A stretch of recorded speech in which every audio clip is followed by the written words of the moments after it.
talked nonstop. Just would not shut up. These are all... And really incoherent ramblings. This is just like he's doing the meth. Yeah. Angry, confrontational. They had a big blowout fight when Gary accused his boss of cheating him out of money.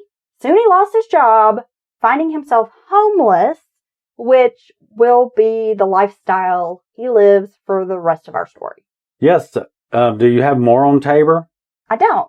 Because, yes, so at the end of all that, you had this long relationship, mutually beneficial. Like you say, when Gary can get something out of it, he can be cool and good. He's making this guy money. He's happy with the arrangement.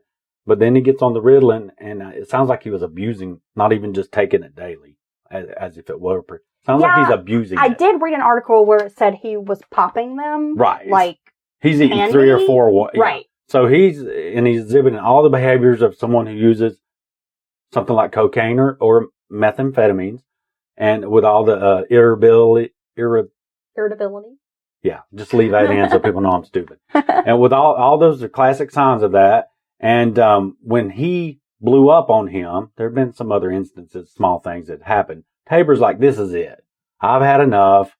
His business was actually thriving and growing. So, you're out of here. He had a reputation as well as a business owner. You cannot send an employee out with erratic behavior, might get upset at a customer. So this is a salesman for you. Cuss them out, punch them in the... I mean, who knows, right? There was other ramblings coming back to him from customers and stuff like, hey, your guy's a little weird. I would have went with you, but...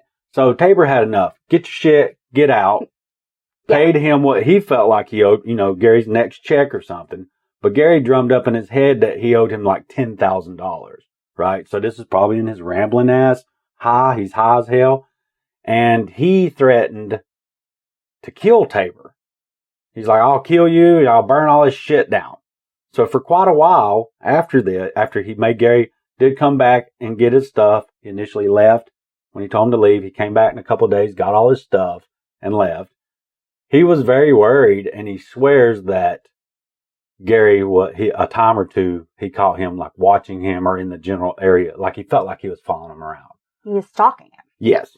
And then finally Gary went off, but he has there's actually a good bit of footage and interviews of him talking about this time with Gary.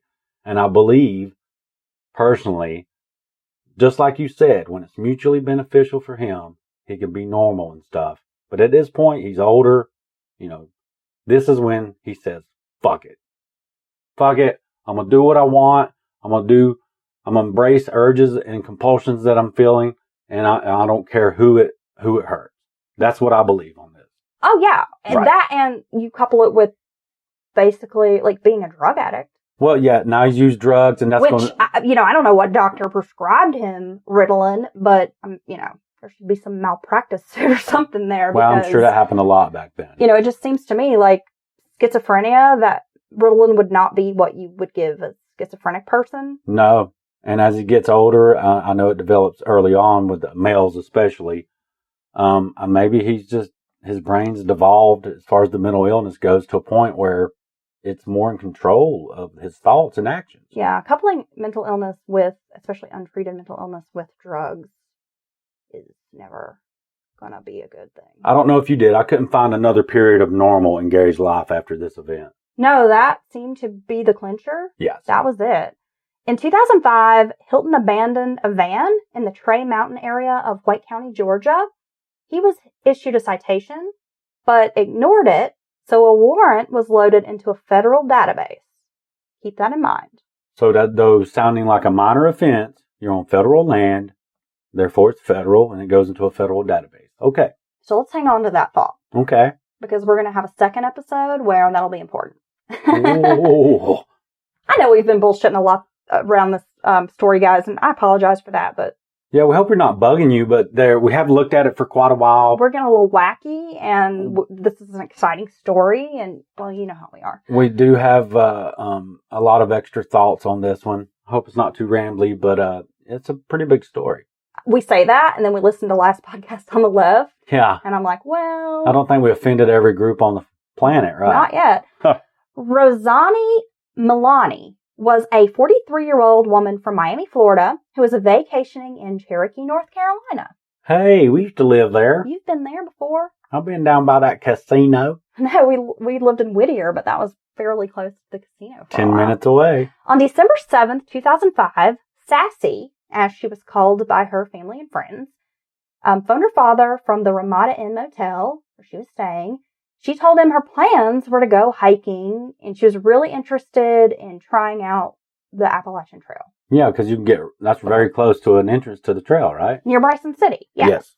On this day, she was spotted in Bryson City, where she rented a storage space at Ye Old Mini Storage on River Street. After this, the woman vanished. Her suitcase, carry-on, laptop, sleeping bag, camera, cell phone, all the other personal items you would have on vacation, never recovered. Never recovered. No money was taken from her bank account.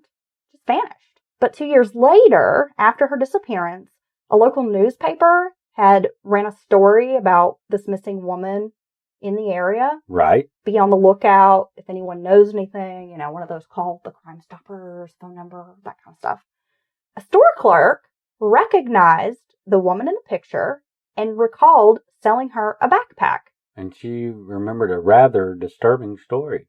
A man who seemed to be about 60 years old with graying hair at his temples was with this woman. He said he was a traveling preacher and that he was going from campground to campground to minister. Now, I know preachers go from different churches and on a circuit and have a guest sermon. I know that happens nowadays, but do people riding a wagon around and lecture the people? A traveling preacher that seems a little dated to me for him to say that. I mean, maybe. From campground to campground? Well, that seems reasonable to me. Does it really? I guess you're doing it for your own personal, that's what, you feel a calling maybe? Okay. All right. He's a traveling. It's the same as a sidewalk preacher. So she's seen in the store with this older gentleman. The clerk recalled Milani seeming very nervous during the transaction. That really stood out to her. Not really saying much. Hilton had a very strong resemblance to this man. She ended up working with a private detective who was investigating the case. They came up with a composite sketch. And if you compare Hilton to this sketch, looks just fucking like him. He has a very specific face. He does. He does. It's not generic in any way. If you've seen him, you would recognize him years later. He does. And this sketch looks just fucking like him. It's spot on. It's like an artist was looking at him when he drew it. Yeah. People think that he could have been responsible for her disappearance. Milani suffered from bipolar disorder, but her father stated he didn't believe that she would run away or kill herself. She was in constant contact with him. This was a family, they spoke every day. Yeah, and she's talking about something, she's happy. She's talking about trying out new things. The Appalachian Trail is there. She has all this gear. It sounds like something she's into. So yeah, it doesn't add up that she would just disappear. Hilton, along with his dog Dandy, hit the open road in his Chevy Astro van, living in a van down by the river. Hilton was popping the Ritalin as the two departed Georgia in 2007, entering into North Carolina. He headed for the Pisgah National Forest. Pisgah National Forest is a gorgeous area, folks. If you've never visited this area, you need to take a vacation here. Yeah, even if you like hiking in the outdoors all around this country. If you love mountain beauty, yes, this is the spot. It's one of the prettiest parts that I've seen. Pisgah Forest is gorgeous. There are 2 designated wilderness areas, as well as the Cradle of Forestry. If you're not familiar with that, it is the first school of forestry in the country. Yes, it was. And it's located in Transylvania County. But now it's, open to the public. They have cool, woodsman, events there. A lot of information on local plants and just the whole idea of arborists. Yes, just lots of information. Conservation. It's really nice. And the wilderness area there, that's the Shining Rock Wilderness. Yes. Right? I think so. There's sliding rock. Yes. So many waterfalls, hardwood forests, cascading waterfalls. In this area where the Cradle of Forestry is located, that's called Transylvania County. You may have heard of like Brevard, North Carolina. I want to drink your blood. So Transylvania County, they call that land of the waterfalls. Yeah, there's a lot. I've seen quite a few out there. I mean, some of them are easy to access and right off the road. There's some really pretty.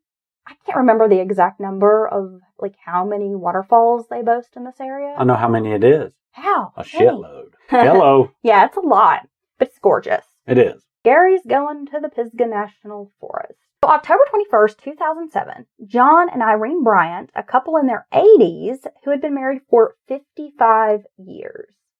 So old school, loving couple, been through everything, still together. They were hiking together in the Pisgah National Forest, enjoying a brilliant fall color season. John was a passionate outdoorsman who loved hiking so much he'd conquered the entirety of the Appalachian Trail. That's over 2,000 miles, battling arthritis to do it. Irene was the same in her love for the outdoors.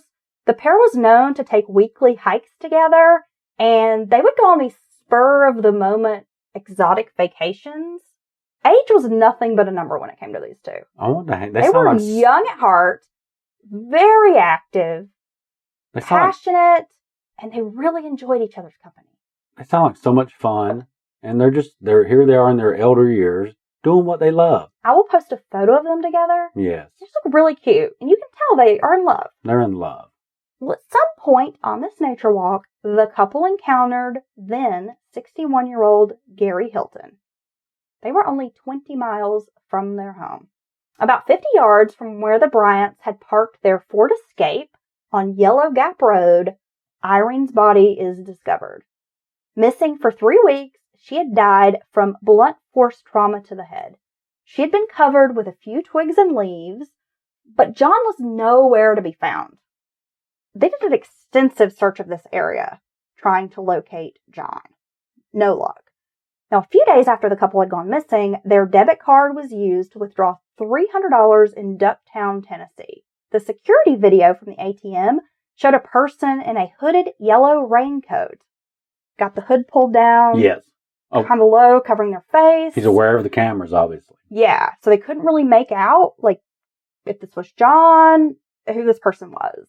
But got this video of him getting money out of the ATM. After securing the PIN number and the money, Hilton drove the elderly man to the Nantahala National Forest, where he shot him with a .22 Magnum firearm in the head. Now, that's quite a ways from where they encountered Gary and his wife was killed, correct? I think we would make sure people know that. Yeah, I would say, well, you've got to imagine. So if they're in Transylvania County and the location of Ducktown, that's going to be a few hours away. Okay. That's going to be at least 2-3 hours drive. From Transylvania County to Ducktown, Tennessee. To Ducktown. And then to Nantahala? And then back to Nantahala, which Tennessee, you can get to Nantahala Forest. It's not that far away. But from Nantahala to Pisgah Forest, right, that's a drive. So that's like got a good hour and a half distance. So he ends up well removed from where he encountered Gary. His wife was killed. Gary keeps him alive, takes him with him, gets his debit card information eventually, and the right proper PIN. Probably gets out the the maximum that you can withdraw like in a day. That sounds about right. Right? And now that he knows it works. This is a formula we're going to stick with. It is a formula we're going to stick with. Later, and we'll get into this, but John Bryant's DNA is going to be found in Hilton's van. Those poor, poor people. I actually remember this particular story of the Gary Hilton because it's local. People still talk about this. It is local. And people... I hear people now. And if you say, I'm going hiking, or we are going to go to, oh, you be careful. Remember those people they found? Yes. And it's this couple. And look how long her body was barely hidden, but yet it was weeks before she was discovered. So I think that can help people who haven't been out on the trails and in these areas understand that they're far removed from what you consider town or civilization. And some of these parking areas and trailheads are... Yeah, well, some of the trailheads do have like a parking area. Right. Right? But some of these trails... just pull-offs. They're pull-offs. Right. And you may have to... There may not even be like a trail to get down to the trail. Yes. So you're careening Yes. down a very steep You're climbing straight down the bank. embankment to find a trail to go hike. Yes. So they're desolate. I mean, they're out of the way. And if you get into trouble, there's no one there to help you. And what this only